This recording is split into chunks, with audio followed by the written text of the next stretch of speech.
ഭയങ്കര thunder lightening ആണ്. അങ്ങനെ കട്ടായതാ. ഞാൻ പറഞ്ഞു വന്നത് അവർ സാറ്റിസ്ഫൈഡ് അല്ലെങ്കിൽ no other further dealing from company side. ഒരാൾക്ക് വേണ്ടിയൊന്നും കമ്പനി പോളിസി മാറ്റാൻ പറ്റില്ല.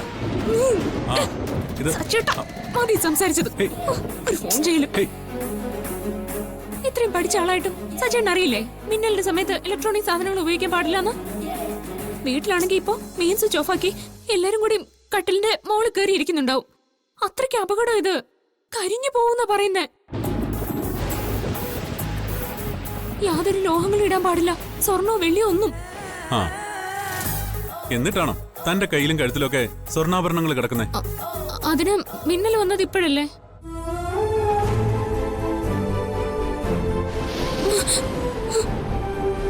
ഈ താലിമാല ഇത് ഞാൻ ഊരില്ല സച്ചേട്ടാ. ഇതെന്റെ രക്ഷയാ. എന്ത് വന്നാലും എന്നെ കാത്തു രക്ഷിച്ചോളും ദൈവം. താനെന്തിനെ പേടിക്കുന്നേ? പേടിയാ, പക്ഷെ ഒരുപാട് പേര് ഇടി മിന്നലേറ്റ് മരിച്ചു പോയിട്ടുള്ളതാ. മരിക്കാനുള്ളവർ എവിടെ വന്നാലും മരിക്കും. വിധി അതാണെങ്കില് അപ്പോ ഞാൻ മരിക്കൂന്നാ? അങ്ങനെയല്ല ഞാൻ ഉദ്ദേശിച്ചത്. ഇങ്ങനെ എന്നെ പിടിച്ചോണ്ട് വന്നാ തനിക്ക് ഷോക്കേറ്റാ ഞാനും മരിക്കില്ലേ? ഞാൻ മാത്രം മരിച്ചാ മതി. തന്റെ ഒരു കാര്യം.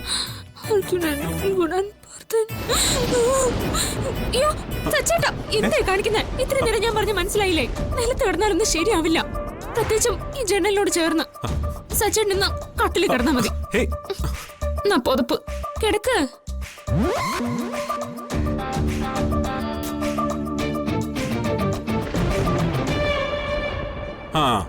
അത് ശരി. അപ്പോ തനിക്ക് എവിടെ വേണമെങ്കിലും കിടക്കാം. മിന്നലും ഇടിയും എനിക്ക് മാത്രമേ ഉള്ളൂ. താനും മര്യാദയ്ക്ക് കട്ടിൽ കയറി കിടന്നു, ഇല്ലെങ്കിൽ ഞാനും ഇപ്പൊ നിലത്തിറങ്ങി കിടക്കും.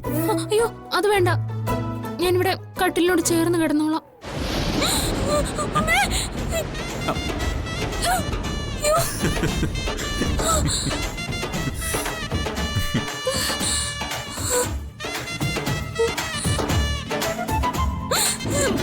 കിടക്ക് കിടക്ക്.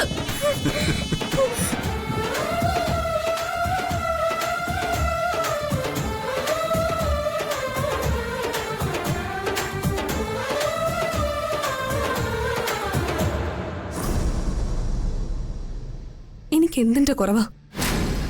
നല്ല സൗന്ദര്യമില്ലേ, വിദ്യാഭ്യാസമുണ്ട്, പിന്നെ നാവിന് ഇത്തിരി ബെല്ലും ബ്രേക്കും ഇല്ലെന്നല്ലേ ഉള്ളൂ. എന്നിട്ടും സന്ദീപിന് എന്താ എന്നെ ഇഷ്ടപ്പെടാത്തത്? അവന്റെ മണിക്കൂറുകൾ നീളുന്ന ഫോൺ വിളി അത്ര ശരിയല്ല. അതും മിസ് ലവ് എന്ന ഫോണിലെ സേവ് ചെയ്തിരിക്കുന്നത്. അവൻ പറഞ്ഞ പോലെ അവന് ഗേൾ ഫ്രണ്ട് ഉണ്ടോ? അത് ചിലപ്പോ ഒരു വെറും ഫ്രണ്ട് ആയാലോ?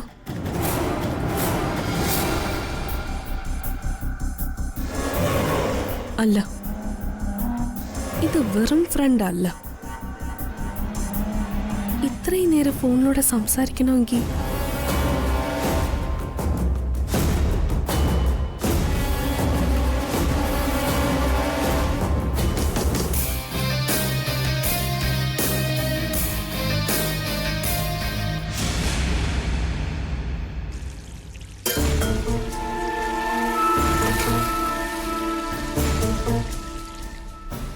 മീര, ഇതുവരെ എന്നോടുള്ള ദേഷ്യം കുറഞ്ഞില്ലേ നിനക്ക്? അത് ഈ ജന്മത്ത് കുറയൊന്നും കരുതണ്ട. അത്രയും വലിയ ചതിയ അനുപേട്ടൻ എന്നോട് കാണിച്ചത്. വേറെ വഴിയില്ലാത്തോണ്ട് സംഭവിച്ചു പോയതാ. പിന്നെ നിന്നോട് പറയാൻ പറ്റിയില്ല എന്നുള്ളത് തെറ്റാ. സോറി. എനിക്കൊന്നും കേൾക്കണ്ട. എന്റെ അവസ്ഥ ഒന്ന് മനസ്സിലാക്കും മീരേ. ഞാൻ അപ്പോ അമ്മമാർ അങ്ങനെയെങ്കിലും സെറ്റിൽ ചെയ്തില്ലായിരുന്നെങ്കിൽ ഇവിടെ എന്ത് നടക്കുമായിരുന്നു നിനക്ക് വല്ല ധാരണയുണ്ടോ? ഇല്ലെങ്കിൽ എന്റെ കാര്യം വരുമ്പോ അനുപേട്ടൻ ഇങ്ങനെയാണല്ലോ. വല്ലാതെ ആശിപ്പിച്ച് കൊതിപ്പിച്ച് അവസാനം ഇട്ടങ്ങ് ഉടച്ചു കളയും. പറയാൻ ഒത്തിരി ന്യായങ്ങളും ഉണ്ടാവും. പിന്നെ ഇപ്രാവശ്യം ഓണത്തിന് കിട്ടുന്ന ബോണസ് മൊത്തം അങ്ങനെ തന്നെ നിനക്ക് സാരി വാങ്ങാം പോരെ? കളിയാക്കണ്ട. ഇത് കുറെ കേട്ടതാ ഞാൻ. അതിനുശേഷം കുറെ ഓണങ്ങളും വന്നു പോയി, കുറെ ബോണസും വാങ്ങി. അതുപോലെ അല്ല ഇത്. ഇതെന്റെ വാക്കാ. ഒന്നും വേണ്ട, ഇതെന്റെ വിധിയാ. സ്വന്തം വീട്ടിലെ ഇങ്ങനെയൊക്കെ തന്നെയായിരുന്നു. പക്ഷെ ഇങ്ങനെ പറഞ്ഞു പറ്റിച്ചിട്ടില്ല. ഭർത്താവിന്റെ വീട്ടിലെങ്കിലും വരുമ്പോ ഈ ദാരിദ്ര്യം തീരുമെന്ന് കരുതി വന്നപ്പോ കൊടും ദാരിദ്ര്യം. അതെ, ജാതിയിലുള്ളത് തൂത്താ പോവില്ലല്ലോ അനുപേട്ട.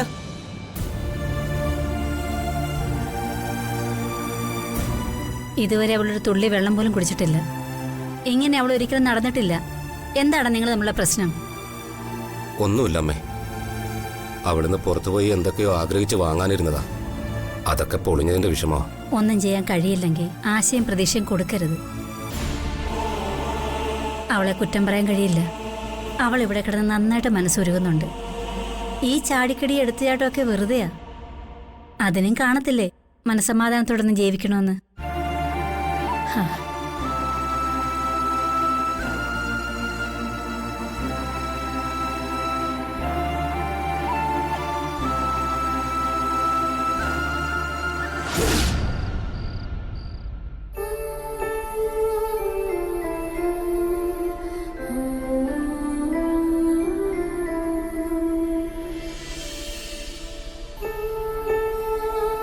കല്യാണം കഴിഞ്ഞ് ഒരു കട്ടിലിൽ ഒന്നിച്ച് കിടക്കാൻ ഇത്രയും നാളെടുത്തു. ഇനി ഞാൻ എത്ര നാളെടുക്കും ആ നെഞ്ചിലൊന്ന് ചേർന്ന് കിടക്കാൻ?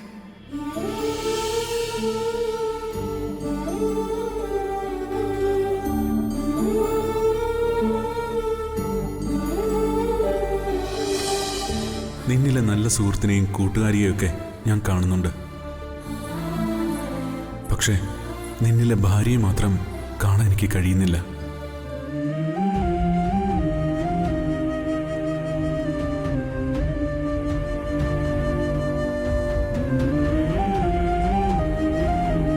എന്താണ് ജീവിതത്തിൽ നടക്കുന്നതെന്ന് അറിയുന്നില്ലല്ലോ ഭഗവാനെ. നാൾക്കുനാൾ സച്ചേനായിട്ട് കൂടുതൽ അടുക്കുന്നുണ്ട്. ഈ രൂപം മനസ്സിനകത്തേക്ക് കല്ലിൽ കോരിയിടുന്ന പോലെ ഉറഞ്ഞു പോവുകയാണ്.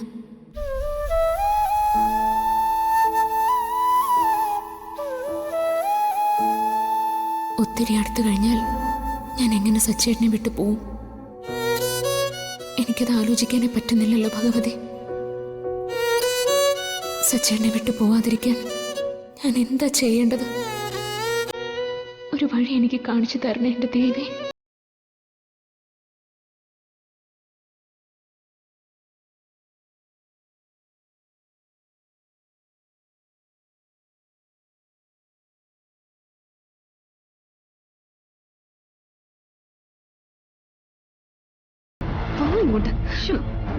ഈ രാത്രിക്ക് നിനക്ക് എന്തറിയാനാ?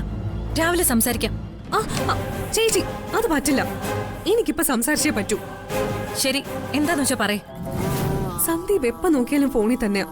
ആരോടോ സംസാരിച്ചോണ്ടിരിക്കുക. ഇതാണോ വലിയ കാര്യം? അവൻ അവന്റെ ഫോണിൽ സംസാരിക്കുന്നതിന് നിനക്കെന്താ പ്രശ്നം? എനിക്ക് പ്രശ്നമുണ്ട്. എന്തിന്? കുറച്ച് സമയമൊന്നും അല്ല സംസാരിക്കുന്നത്, മണിക്കൂറുകളാ. ആയിക്കോട്ടെ, അവനൊരു ആൺകുട്ടിയല്ലേ, സുഹൃത്തുക്കൾ ഒത്തിരി കാണും. അതിന് നീ ടെൻഷൻ അടിക്കുന്ന എന്തിനാ? അതിൽ സന്തോഷിക്കല്ലേ വേണ്ടത്. ഞാൻ എന്തിനാ സന്തോഷിക്കുന്നത്? അവൻ സംസാരിക്കുന്നത് ഏതോ പെണ്ണിനോടാ. അത് നിനക്ക് ഇത്ര ഉറപ്പായിട്ട് എങ്ങനെ അറിയാം? അവളെ കണ്ടിട്ടുണ്ടോ? ഇല്ലല്ലോ. കണ്ടിട്ടില്ല, പക്ഷെ അവളുടെ പേര് എനിക്കറിയാം. എങ്ങനെ? അവന്റെ ഫോണിൽ നിന്ന് ഞാൻ കണ്ടതാ. എന്താ പേര്? മിസ്, പിന്നെ എന്തോ ഒരു ലൗച്ചിനോ. ഇതാണോ ഒരു പേര്? ഇതെന്ത് പേരാ എന്റെ അനഘേ? ഇതായിരിക്കില്ല യഥാർത്ഥ പേര്. ഇതവ മറ്റുള്ളവരെ പറ്റിക്കാൻ വേണ്ടി സേവ് ചെയ്തതായിരിക്കും. ശരി, അങ്ങനെ ആണെങ്കിൽ പോലും നിനക്കെന്താ? അവനിപ്പോ ഒരു ഗേൾഫ്രണ്ടിനോട് സംസാരിക്കുന്നതിൽ തെറ്റൊന്നുമില്ലല്ലോ. അതെല്ലാം നീ ഉദ്ദേശിക്കുന്ന തരത്തിലുള്ള ബന്ധങ്ങളാവണമെന്നുണ്ടോ? ഇല്ലല്ലോ. ചിലരുടെ ഇടയിൽ നല്ല സൗഹൃദ ബന്ധങ്ങളുണ്ട്. അതാണാവാം, പെണ്ണാവാം. ഞാനത് അവനോട് നേരിട്ട് ചോദിച്ചപ്പോ അവൻ സമ്മതിച്ചു ഗേൾഫ്രണ്ട് ആണെന്ന്. എനിക്കിത് സഹിക്കാൻ പറ്റുന്നില്ല ചേച്ചി. സന്ദീപ് എന്റെ മാത്രം. ആയിക്കോട്ടെ, അവനെ എനിക്കറിയാം. ഇത്ര നല്ലൊരു ചെറുപ്പക്കാരനെ ഞാൻ കണ്ടിട്ടേ ഇല്ല. യാതൊരു ദുശീലങ്ങളും ഇല്ല, ഡ്രിങ്ക്സ് ഇല്ല, സ്മോക്കിംഗ് ഇല്ല. എന്തിനേറെ ഇത് രണ്ടും ഇല്ലെങ്കിലും അതിന് വലുതുണ്ടെന്ന് ഇപ്പൊ മനസ്സിലായില്ലേ?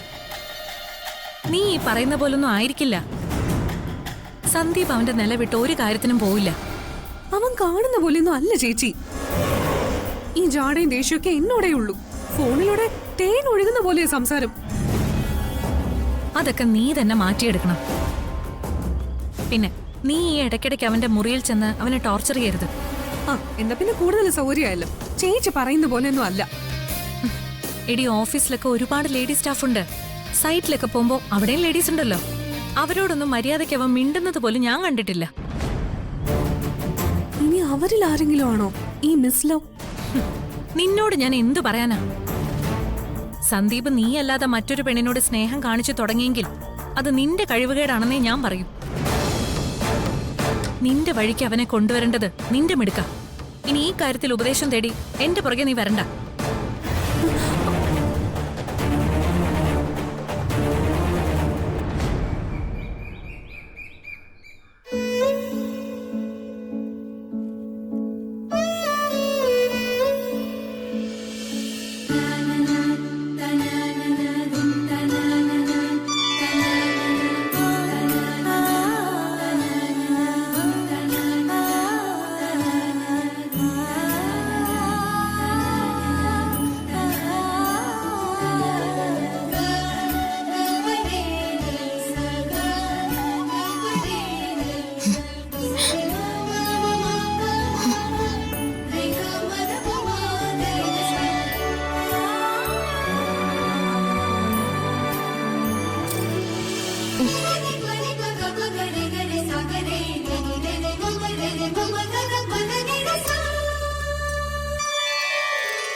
സോറി.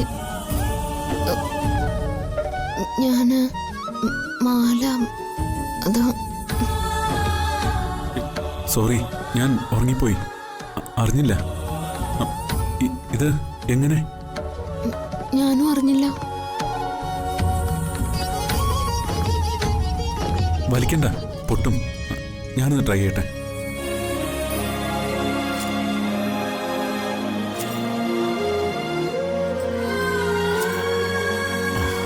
ആവൂ, രക്ഷപ്പെട്ടു.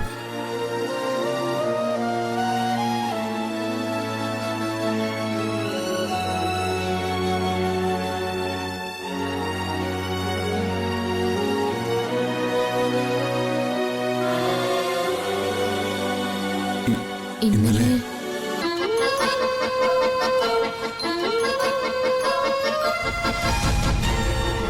ഞാൻ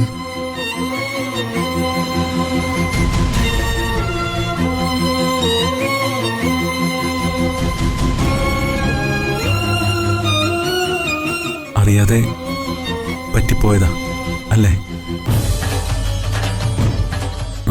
സോറി.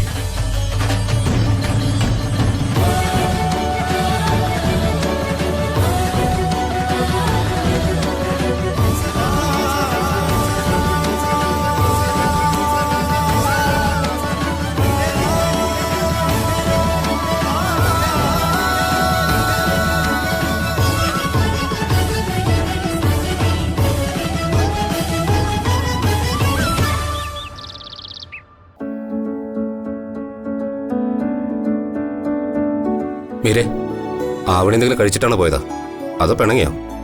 അവളാരോട് പിണങ്ങാൻ? പിണങ്ങിയിട്ടും ഒരു കാര്യമില്ലെന്ന് അവക്ക് നന്നായിട്ട് അറിയാം. സ്കൂൾ ബസ്സിൽ നിന്ന് ഇറക്കി വിടാത്തിടത്തോളം കാലം അവള് സ്കൂളിൽ പോവും. അതിനി അധികം നാളൊന്നും വേണ്ടല്ലോ. നിനക്കിത്തിരി നേരത്തെ പുറപ്പെട്ട് വന്നൂടെ അതിരെ? ഇത്ര നേരം നിനക്ക് എന്തായിരുന്നു പണി? എന്നും ഇത് തന്നെയാണല്ലോ അവസ്ഥ. രാവിലെ അവക്ക് എന്തെങ്കിലും എഴുതാനും വായിക്കാനും ഒക്കെ കാണത്തില്ലയോ? പിന്നെ കാണും. അവളുടെ മൊബൈല് വാങ്ങിച്ച് തല്ലിപ്പൊട്ടിച്ചാലേ പിന്നെ നേരത്തും കാലത്ത് അവക്ക് എന്തെങ്കിലും ചെയ്യാൻ സമയം കിട്ടും. അതെങ്ങനാ അതിനെല്ലാം വളം വെച്ച് കൊടുക്കുന്ന ഒരു അച്ഛനും.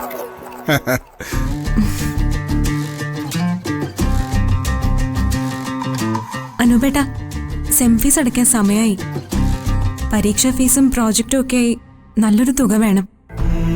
എല്ലാം കൂടെ എത്രയാവും? സെം ഫീസ് തന്നെ 65,000 രൂപ. പിന്നെ എല്ലാം കൂടെ കൂട്ടുമ്പോ 1075 രൂപ വേണം. അന്ന് ഇവക്ക് പഠിക്കാൻ എഡ്യൂക്കേഷൻ ലോൺ എടുക്കാൻ പറഞ്ഞപ്പോ ഒന്നും വേണ്ട, കാശ് കൊടുത്ത് പഠിപ്പിച്ചോളൂന്ന് പുന്നാരെ ഏട്ടൻ പറഞ്ഞതല്ലേ? ശരിയാ, അന്ന് ലോൺ എടുത്തിരുന്നെങ്കിൽ ഫീസ് അടയ്ക്കണ്ടായിരുന്നു. അന്ന് ഞാൻ ഇതൊക്കെ കണ്ടോണ്ടാ പറഞ്ഞത് ലോൺ എടുക്കാൻ. അപ്പൊ ആത്മാഭിമാനം, പെങ്ങളെ ലോൺ എടുത്ത് പഠിപ്പിക്കാനോന്ന്. ഇപ്പോഴും അവക്ക് കൊടുക്കാൻ കാശില്ല. 75,000 പോയിട്ട് 7,000 കൊടുക്കാൻ പറ്റുന്നില്ല. ആവണിയുടെ സ്കൂൾ ഫീസ് കൊടുത്തിട്ട് എത്ര മാസമായെന്ന് നീ ഏട്ടനോട് ചോദിച്ചു നോക്ക്. എന്നാണോ ഇനി എന്റെ കൊച്ചിനെ സ്കൂൾ വരാന്തേ നിർത്താൻ പോകുന്നതെന്ന് അറിയില്ല. മോള് വിഷമിക്കണ്ട, അതൊക്കെ നമുക്ക് ഉണ്ടാക്കാം. നീ നല്ലപോലെ റിസൾട്ട് വാങ്ങിക്കണം, അത് മതി. ഇനിയും കഴിഞ്ഞ സെം റിസൾട്ട് മാത്രമേ വരാനുള്ളൂ അച്ഛാ. എല്ലാം 80 to 90% ഉണ്ട്. ആതിരെ, നിന്റെ ഏട്ടന് കാശുണ്ടാക്കാനും അറിയില്ല, ജീവിക്കാനും അറിയില്ല. നിനക്ക് നേരത്തിന് ഫീസ് അടയ്ക്കണമെങ്കിൽ ഞാനൊരു കാര്യം പറഞ്ഞുതരാം. അച്ഛനോട് കുറച്ച് പൈസ വാങ്ങി അടയ്ക്ക്. അവരൊക്കെ ചാരിറ്റിയായി ലക്ഷങ്ങൾ കൊടുക്കുന്നതല്ലേ. ഇതൊരു ചാരിറ്റിയാണെന്ന് കരുതിയാ മതി.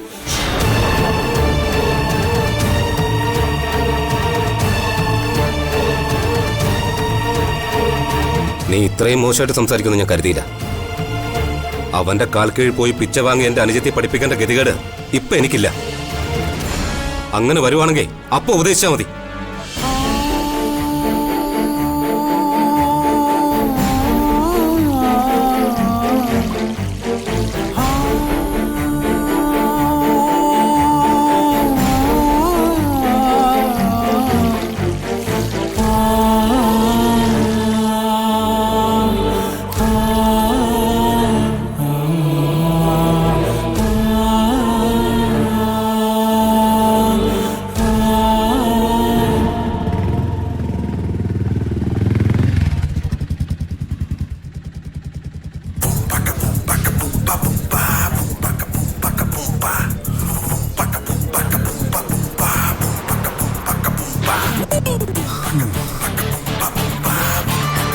ഈശ്വര, ഇത്രയും വലിയ കോളേജിൽ നിന്ന് ഞാൻ അവളെ എങ്ങനെ കണ്ടുപിടിക്കും? ഒരു പിടിയും കിട്ടുന്നില്ല. എന്ത് കോഴ്സിനാ പഠിക്കുന്നത് പോലും അറിയില്ല. വെല്ലുവിളിച്ച് ചാടി പുറപ്പെട്ട ഞാനും മണ്ടനായി പോയല്ലോ.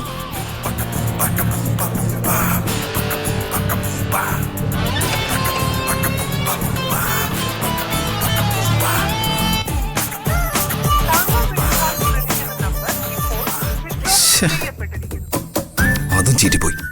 Phone switch off. ഇതിപ്പോ എങ്ങനെ കണ്ടുപിടിക്കും? കോളേജ് കയറി അന്വേഷിച്ച ഇവന്മാര് പിടിച്ചിടിക്കും. ഇത്രയും ആവേശം വേണ്ടായിരുന്നു. നീ എന്താ ഈ വഴിക്ക്? റോബിനെ, നീ എന്താ ഇവിടെ? ഞാനിവിടുത്തെ ലെക്ചറല്ലേ. നീ എന്താ ഇവിടെ? ആരെ കാണാമെന്നാ?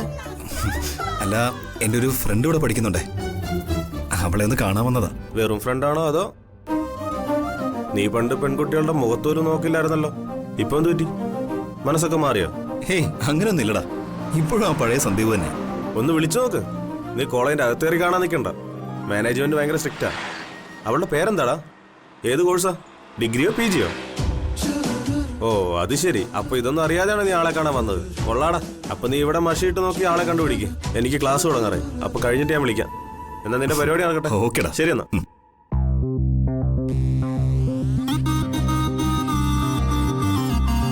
വാ.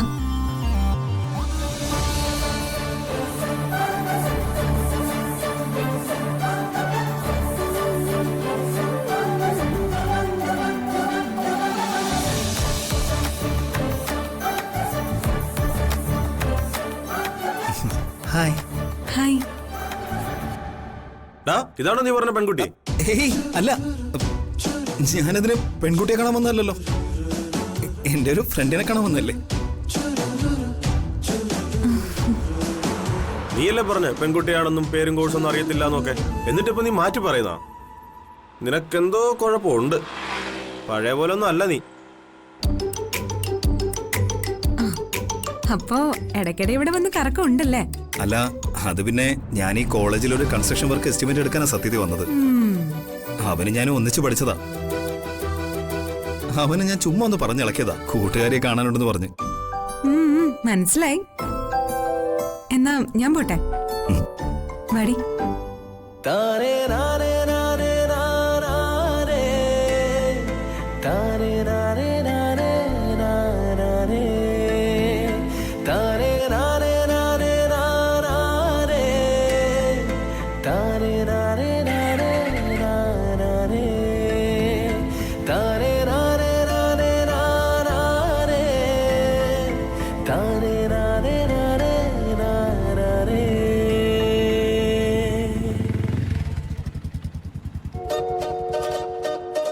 എന്നാൽ ഇത്രയും വേണ്ടായിരുന്നടി.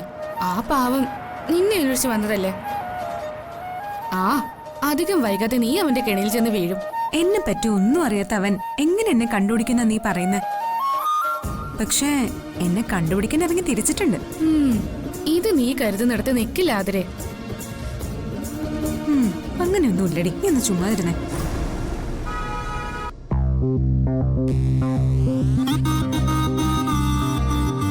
ഹലോ, താൻ എനിക്കിട്ട് നല്ല ഒന്നാം തരം പണിയാ തന്നത്. ഞാൻ എന്ത് പണി തന്നാ? ഞാൻ ഇന്ന് തന്റെ കോളേജിന്റെ മുമ്പിൽ വന്നിട്ട് എത്ര തവണ തന്നെ വിളിച്ചു. തന്റെ ഫോണാണെങ്കിൽ സ്വിച്ച് ഓഫ്. അതിന് കാള് പറ്റൂന്ന് കേട്ടപ്പോ കയറും കൊണ്ടിറങ്ങാൻ ആരെങ്കിലും പറഞ്ഞോ? ഇല്ല, ആരും പറഞ്ഞില്ല. അതെന്റെ വാശിയാണല്ലോ. അത് ഞാൻ നേടിയിരിക്കും. ഇപ്പൊ അതല്ല പ്രശ്നം. പിന്നെ എന്താ പ്രശ്നം?